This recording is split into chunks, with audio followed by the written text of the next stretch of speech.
로마서 5장 12절 말씀입니다. 함께 봅시다.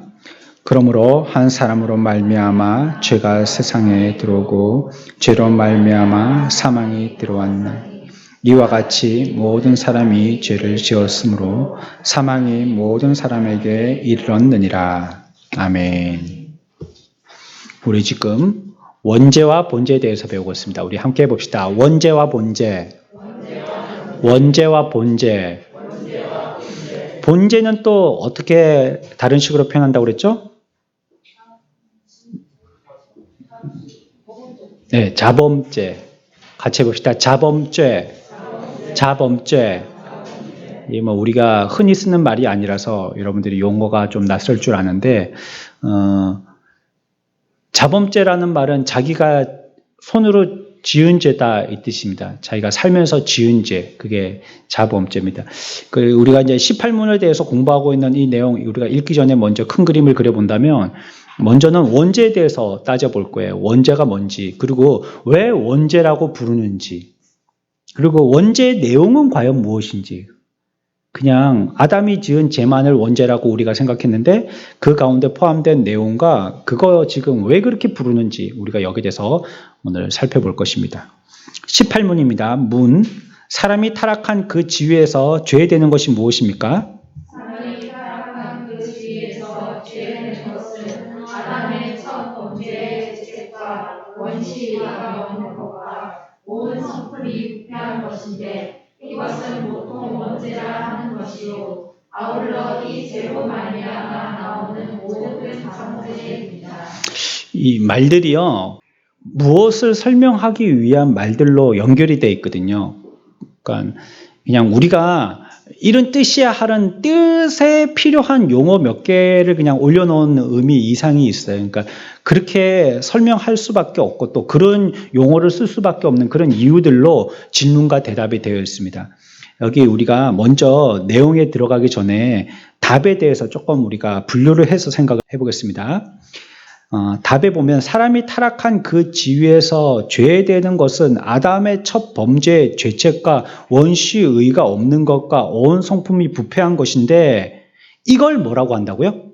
이걸 원죄라고 그런다고. 그러니까 원죄가 뭐냐 하면 세 가지로 구분할 수 있다는 뜻입니다. 세 가지. 뭐냐면 아담이 첫 범죄의 죄책, 이거 원죄라는 겁니다. 이 죄책이 아담에게만 있는 게 아니고 아담을 통하여서 이어진 후손 모든 사람들에게 있는 겁니다. 뭐가요?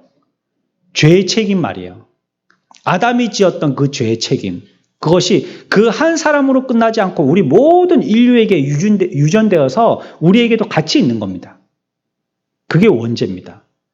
그러니까 세상에 아담이 죄를 지었지 않다면 그로 말미암은 유전되어진 우리들도 죄가 없었을 겁니다. 하지만 그가 죄를 지어서 그가 죄의 책임이 있습니다. 이 죄의 책임이라는 것은 밑에 가서 또 설명을 하겠습니다. 두 가지로 설명을 할 겁니다. 일단은 아담이 죄를 지었어요. 그 죄에 대한 책임을 자기가 알았어요.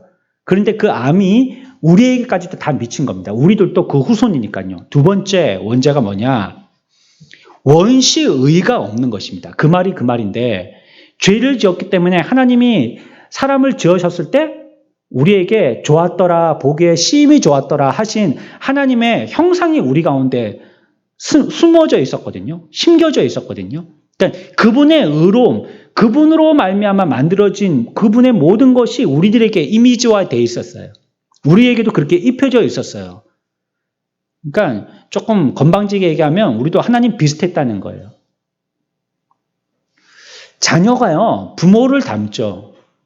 그렇죠? 자녀가 부모를 닮습니다. 그러니까 부모가 그러면요, 자녀도 그렇게 됩니다. 그것처럼 하나님이 그러시기 때문에 자녀들도 그랬던 것이에요. 그런데 아담이 죄를 지으면서 이 하나님이 우리들에게 씌워주셨던 하나님의 의로움이 다 파괴되어 버린 겁니다. 그거 얘기하는 겁니다. 원시의라는 거는. 하나님이 우리들에게 입혀주셨던 하나님의 형상의 의, 그게 모두 다 파괴되었다, 부패했다, 이걸 얘기합니다. 세 번째 원죄는 뭘 얘기하는 거냐면요, 온 성품이 부패하는 겁니다. 그래서 온 성품이라면 뭘 얘기할까요? 지정의를 얘기하는 겁니다. 지정이. 우리가 생각하는 것, 말하는 것, 행동하는 것 다 얘기하는 겁니다. 어떤 사람은 지식은 똑발라요. 근데 의지가 약해요. 그 온전한 게 못 되죠. 그렇죠? 근데 그 사람은 매우 감동적이에요. 근데 또 생각이 잘못됐어요. 이것도 온전하지 못하죠. 또 어떤 사람은요, 의지적으로 해보려고도 하고요, 마음이 기울여서 확 달아서 같이 그 일들에 막 열중되고 열정적인 사람이에요. 그런데 바로 배우질 못했어요. 2단의 열심인 거예요. 그러면 그 열심이 아무 소용이 없는 겁니다. 온전하지 못하죠. 그러니까 어떤 면에서든지 우리가 한 면만 부패해서 그 면만 고치고 말면 되는 게 아니라 인간의 모든 지정의가 다 부패했다는 겁니다. 노래했다는 거, 세상 사람들 노래하는 거 전부 다 뭐 하나님 노래하나요? 뭐 대부분이 사랑이고 아니면 사랑에 대한 이별이고 뭐 이런 거 노래하잖아요. 근데 하나님을 노래하는 데에서 부패해 버렸어요. 이게 다 부패한 겁니다. 지식들도 우리가 온전하게 쓰고 있습니까? 또 의지도 뭐에 대한 의지입니까? 자기를 세우기 위한 의라든지 아니면 뭔가 쟁투를 위한 의, 이런 것들로 부패해 버린 거예요. 그러니까 모든 것들이 이렇게 부패한 것입니다. 이것이 뭐라고요? 이 세 가지가 합해서 원죄다 하는 거예요. 원죄. 자, 정리해 봅시다. 원죄는 뭐라고요? 세 가지로 나눌 수 있습니다. 첫 번째 뭐요? 그 아담이 지었던 그 모든 죄책. 두 번째는요? 원시의가 다 깨져버린 거예요. 부패하고 타락해버린 거예요. 파괴돼버린 겁니다. 세 번째는요?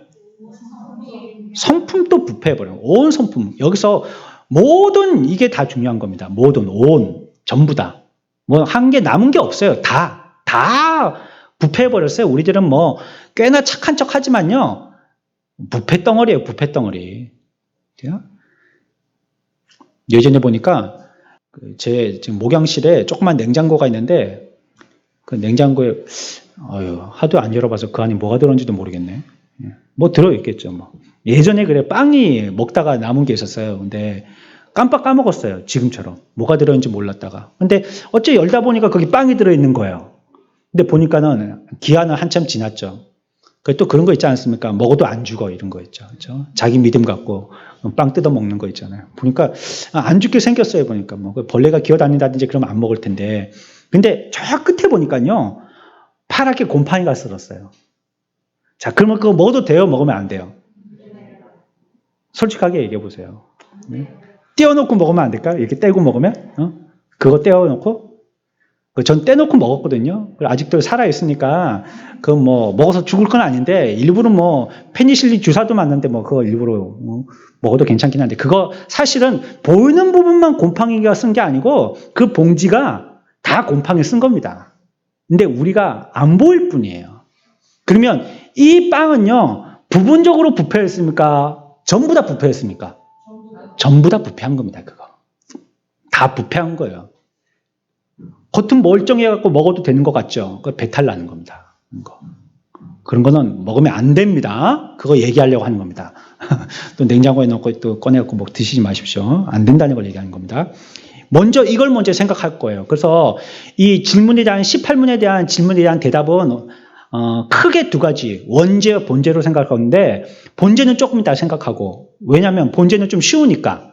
그냥 우리가 이렇게 손으로 짓는 이런 죄들, 본죄거든요. 이걸 갖다가 본죄라고 하니까 좀 쉬우니까 뒤로 나가고, 원죄가 조금 어려우니까 여기에 좀 시간이 많이 기울여질 거예요. 원죄는 그 세 가지가 있다. 먼저 기억하시기 바랍니다. 그러면 신학적으로는 이걸 갖다 우리가 언어적으로 성경이 우리들에게 풀어줄 때 그 세 가지 의미 때문에 이걸 원죄라고 하는데, 그래서 이 신학적으로는요, 이걸 갖다가 가르쳐서 왜 원죄라고 하는지 언어상으로 볼 때는 이런 의미가 있어요. 첫 번째는 인류의 원뿌리에서 나온 죄이기 때문이에요. 이게. 원죄라고 부르는 거예요. 원죄 할 때 그 원은 원뿌리라, 근본에서 나왔다. 이걸 얘기하는 겁니다. 근원이 어디죠? 아담이죠, 아담. 그 뿌리에서 나왔다는 거예요. 그래서 이게 원죄입니다. 그 뿌리에서 나왔어요. 두 번째, 이걸 왜 원죄라고 하느냐?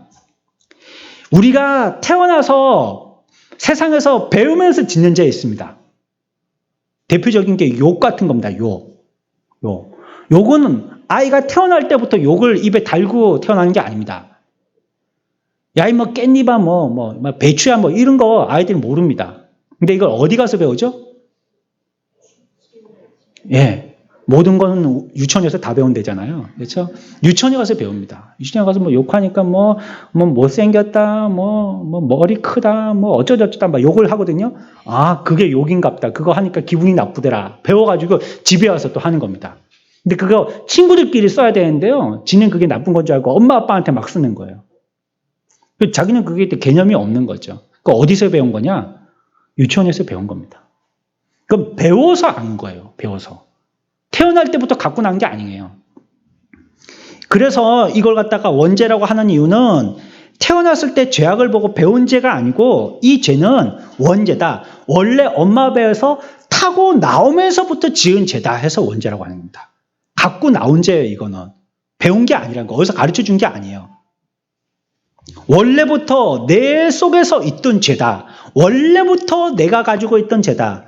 누구에게 배운 게 아니고 원래부터 내 죄다 이게. 그래서 그 죄를 불러서 무슨 죄라고 부른다고요? 원죄. 원래부터 내 죄다. 그래서 원죄다 이렇게 부른다고요. 그런데 우리가 이 말에서 주의할 것이 한 가지 있습니다. 신학적으로 여러분들이 함정 빠지지 말고 조심해야 될 것이 있는데, 그러면 하나님께서 사람들을 지을 때 원죄라고 했으니까 언제부터 지은 죄라고요? 금방 우리가 배웠잖아요. 언제부터 지은 죄라고요? 예?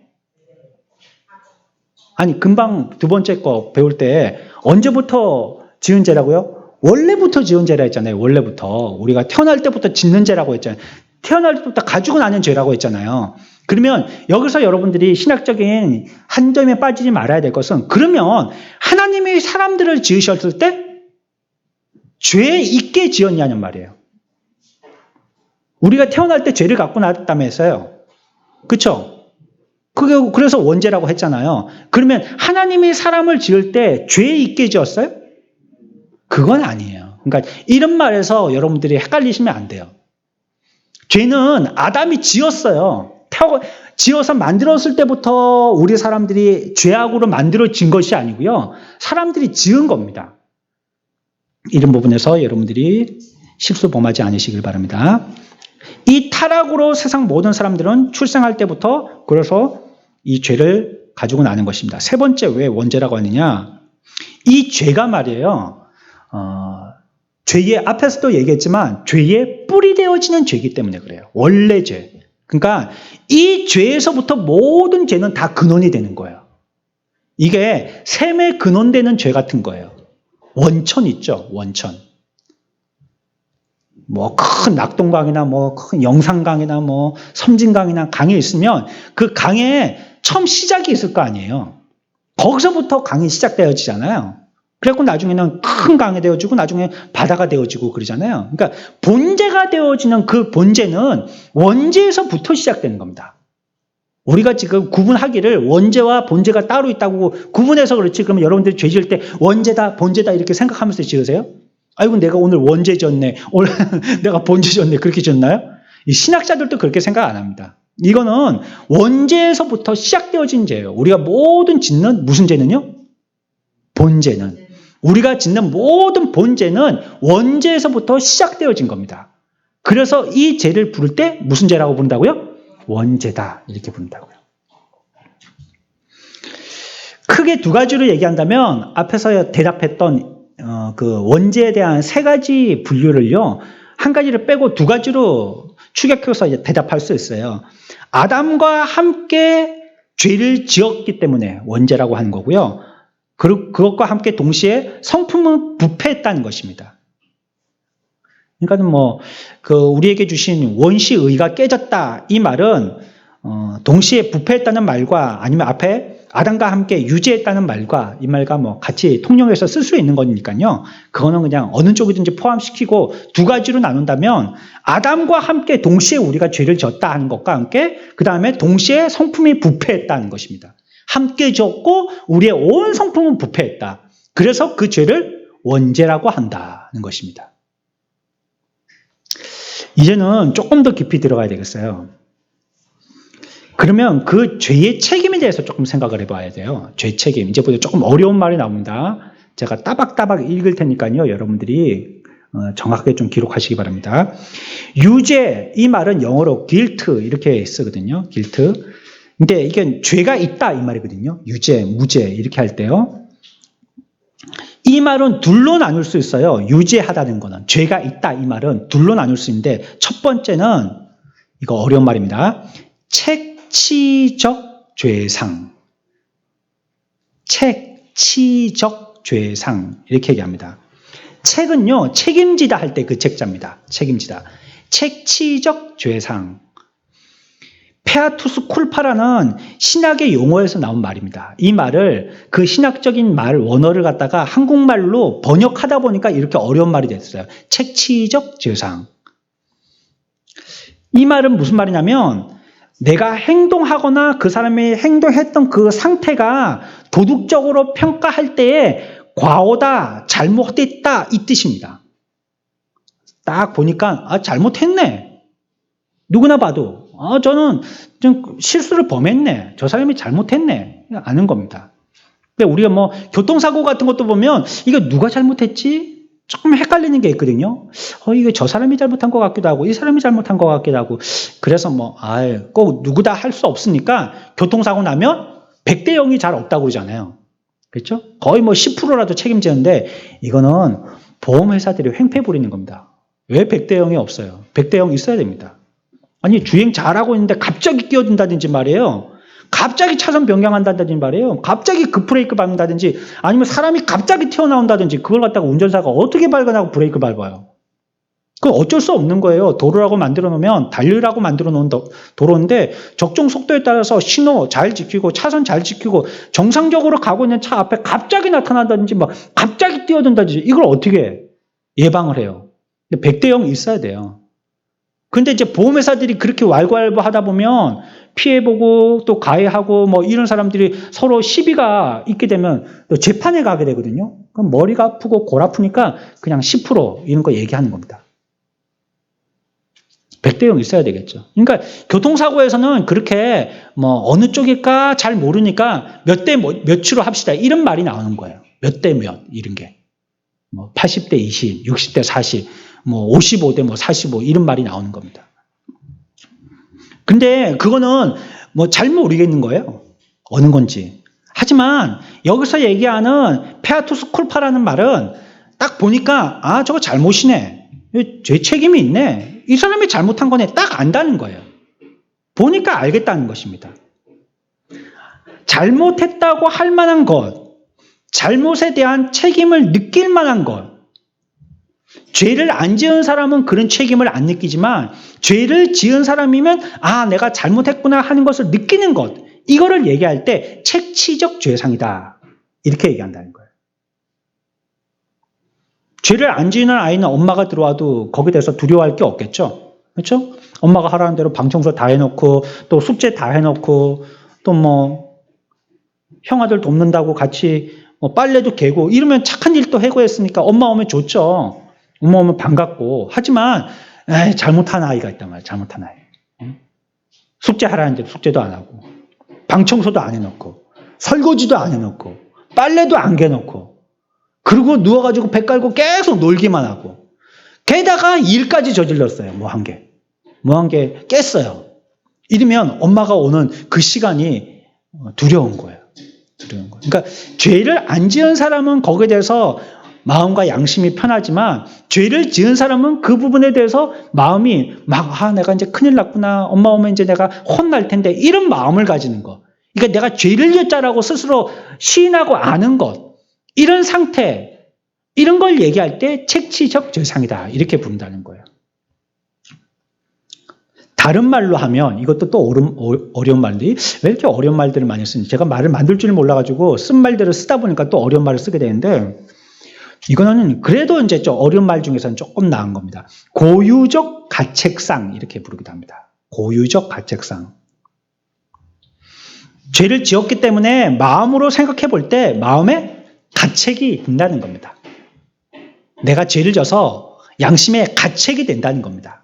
그래서 그걸 고유적 가책상 이렇게 부르기도 하고 앞에서 부른 것처럼 책치적 죄상 이렇게 부르기도 한다는 것입니다. 이런 거는 뭐 참고로만 알아두십시오. 다음에 교회에서 시험 낼 때 이런 거 안 냅니다. 이런 거 안 내겠습니다. 이런 어려운 말은 뭐 목사들도 모를 텐데 여러분들한테 물어본다는 게 이건 말이 안 되는 소리고 그 의미가 무엇이라는 거 또 구분하기 위해서 설명드리는 거니까 참고로만 알아두십시오. 이러한 재책을 우리가 가지고 있다는 점에서 우리 모두 다 영원한 죄인이라는 거예요. 아니 왜 놀래? 죄를 안 졌으면 하고 놀라는 거예요. 뭐 그런 거 있죠. 뭐 함정수사 이런 거 하면 자기도 모르는 사이에 또 이렇게 하고 그렇죠? 범죄 저지른 사람들이 꼭 어떻게 한다고 그래요? 자기가 범죄 저지른 그 장소에 다시 와본대잖아요. 그렇죠? 뺑소니를 치고 이렇게 도망갔던 사람이요. 저 멀리 가서 자기 차 세워놓고요. 다시 와서 두리번 거립니다. 내가 친 사람이 많이 다쳤나 죽었나 경찰들이 왔나 별일 아닌 걸로 다 그냥 없는 일로 돼버렸나 이 자기가 궁금하니까 저기까지 도망갔다가 차 세워놓고 걸어와서 그거 구경하는 거예요. 그거 왜 그래요? 양심의 가책이 되기 때문에 그렇거든요. 죄를 졌기 때문에.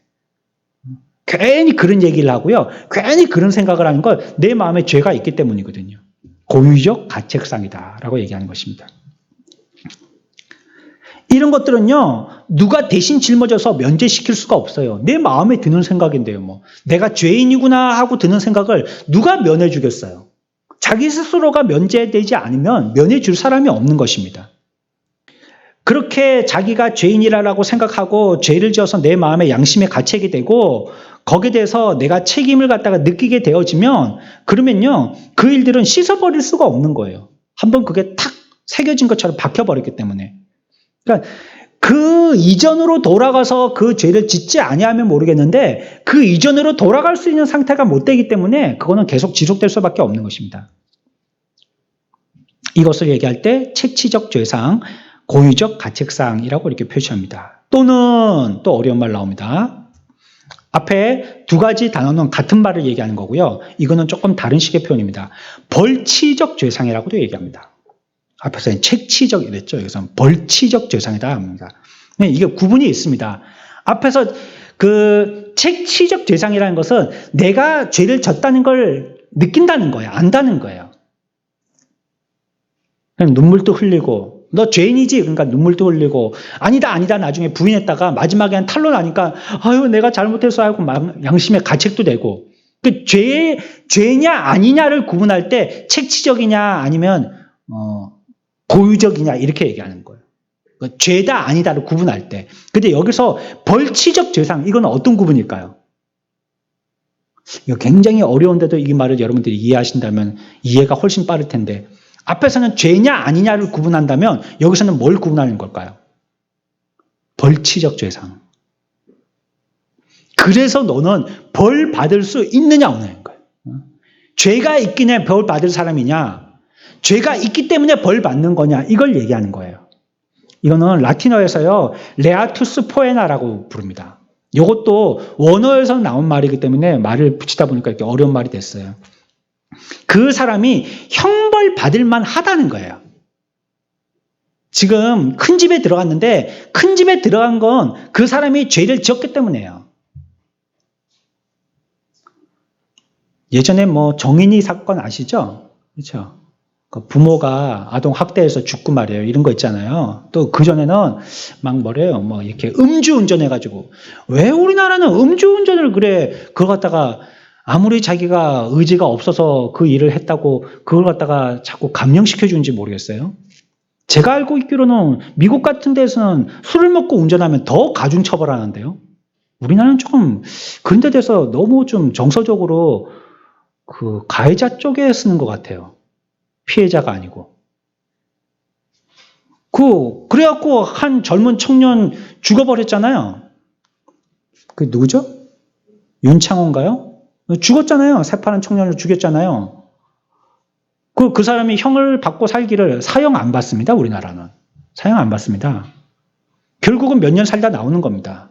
세찬말로. 몇 년 살다 사람을 죽였지만 자기는 몇 년 살다 나오는 겁니다. 물론 이 부분도요 우리가 이해해야 할 부분이 있습니다. 다음 가서 또 한번 설명드리겠지만 하나님이요 우리가 혹시 죄 지은 것에 대한 실수는 우리가 완벽하지 않기 때문에 용서해 주시는 바가 있어요. 우리나라에도 옛날에 소도라는 데가 있었고요. 그래가지고 죄를 지어서 실수로 죄 지으면 피할 수 있는 곳. 성경에서는 뭐라고 표현하고 있죠? 도피처라고 표현하고 있습니다. 이거는요, 일부러 죄 지은 사람은 안 돼요. 일부러 죄 지은 사람은요, 죄인이 피해자 있죠, 피해자. 피해자가 일부러 가해를 했던 가해자를 찾아가서 죽여도 돼요. 성경의 법은, 율법은. 일부러 나를 죽였으니까, 일부러 우리 가족을 죽였으니까 피해자 쪽에서는요, 가서 그 사람을 죽여도 돼요. 그런데 이 사람이 실수로 죽였단 말이에요, 실수로. 장난치다가 인디안밥 한다고 세게 때렸는데 죽어버렸어요. 아니면 딱밤 준다고 때렸는데 탁 맞아갖고 죽어버렸어요. 근데 실수잖아요. 게임에다가 죽었잖아요. 이거 내가 죽이려고 한 게 아니잖아요. 그때는 속히 도피처로 피난해라. 실수로 죽였으니까. 피하게 해주십니다. 그리고 일정 부분 그곳에 있게 했어요. 그리고 그런 도피처는 각 도성마다 가까운데 다 있게 했어요. 빨리 가서 피해야 되니까. 멀리 가면은 한 여기서 서울까지 가야지 도피처가 있다. 그러면 대전쯤에서 잡히거든요. 그럼 안 되잖아요. 창원에도 한 개 있고, 부산에도 한 개 있고, 뭐 대구에도 한 개 있고, 뭐 그렇게 놔둔 겁니다. 그래, 이거는 그렇다고 쳐요. 이거는 자기가 실수를 한 죄니까 그렇다고 쳤다 할지라도 자기가 죄를 지었던 거 있죠. 뭐 그러니까 이런 이거 하면 안 되는 줄 알면서 뭐 술을 먹고 운전한다든지 그런 거를 갖다가 용서해 준다는 건 술 먹으면 안 되는지 모르는 사람이 어디 있어요. 뭐 먹으면 자기가 기호식품이라면 먹고 싶으면 먹으면 되는데 그럼 운전을 하면 안 되잖아요. 요즘 뭐 1588, 1588 그 뭐 앞뒤로 똑같은 그 뭐 대리운전 부르면 되는 거 아니에요, 그거? 예? 그러면 그 사람들 오잖아요, 뭐. 응? 그러면 그거 타고 가면 되죠. 그거 왜 굳이 자기가 운전하려고 그래요? 그러다가 사람 여러 죽입니다. 지금도 죽이고 있고요. 제가 지금 보고 있는 책이 있는데 제목이 천국과 지옥이라는 제목입니다. 천국과 지옥. 그러니까 뭐 간증 소설 이런 거 아닙니다. 신학책이에요, 그냥 신학책인데 천국과 지옥입니다. 거기 책에 보니까 1년에 거의 1억 가까이가 지구상에서 죽는데요. 지구상에서 죽는 사람들이 1억. 그러니까 1초에 3명 죽는답니다. 지금 죽었습니다, 3명. 또 죽었습니다, 3명. 이렇게 1초에 3명씩 죽는답니다. 그런데 우리가 지옥에 대해서 신학적으로 공부해야 되는 것은 왜 지옥을 그렇게 부각시키느냐? 거기서 서론에서 그렇게 얘기하고 있는데 왜 그렇게 부각시켜서 꼭 지옥을 공부해야 되느냐? 왜냐하면 1초에 3명 죽는데 그 3명 중에서 많은 30%는 지옥 갈 가능성이 있기 때문이에요. 그러니 이게 큰일이 아니냐는 거예요. 그리고 주님이 우리를 구원하셨을 때도 건졌다 이런 표현을 쓰거든요. 건졌다. 그러면 과연 어디서 건져셨겠느냐? 지옥에서 건지셨다는 거예요, 우리를. 그러니까 우리는 지옥을 공부해야 된다. 뭐 이렇게 얘기합니다. 하여튼 많이 죽는다는 거 지금 제가 설명하려고 했습니다. 지금도 계속 죽고 있어요. 그런 걸 보면 그런 사람은 아유 죄 진 거예요. 음주운전 죄입니까 아닙니까?